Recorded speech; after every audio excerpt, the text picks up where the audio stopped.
নব্বই দশকের দিনগুলো ছিল এক মায়াবী রূপকথার মতো, যেখানে আধুনিকতার ছোঁয়া না লাগলেও চারপাশ জুড়ে ছিল এক অদ্ভুত দৃশ্য এবং অদ্ভুত জীবন কাহিনী। আজকের দিনের মতো হাতে হাতে স্মার্টফোন বা সেকেন্ডে সেকেন্ডে নোটিফিকেশন না থাকলেও সেই সময়ের জীবন ছিল অনেক বেশি প্রাণবন্ত। সেই সময়ের কিছু বিশেষ স্মৃতি যা আজও আমাদের ফিরে নিয়ে যায় নব্বই দশকের গল্প কাহিনীর ভাবনা। বিটিভির সেই সোনালি সময় শুক্রবার মানেই ছিল বিটিভিতে বাংলা সিনেমা দেখার অপেক্ষা।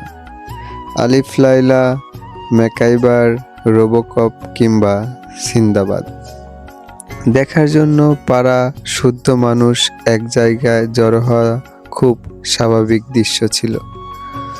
হুমায়ূন আহমেদ স্যারের নাটকগুলো দেখার জন্য রাস্তাঘাট পর্যন্ত ফাঁকা হয়ে যেত। সেই সাথে বিকেলের খেলাধুলা, স্কুল থেকে ফিরেই কোনো রকমে খাবার খেয়েই মাঠে দৌড় দেওয়া, গোল্লা শুট, দাড়িপাল্লা, মার্বেল কিংবা ক্রিকেট, ফুটবল। সত্যি সে সময় যেন ছিল এক অন্যরকম গল্প কাহিনী। এ যেন রূপকথার জীবন আমরা পার করে এসেছি। সব মিলে এক হুলস্থল কাণ্ড। এখনকার মতো স্ক্রিন টাইম নয়, বরং ঘাম ঝরানো আড্ডাই ছিল বিনোদনের মূল উৎস। গান ও ক্যাসেট সংস্কৃতি, ফিতাওয়ালা ক্যাসেটের চল ছিল তখন তুঙ্গে।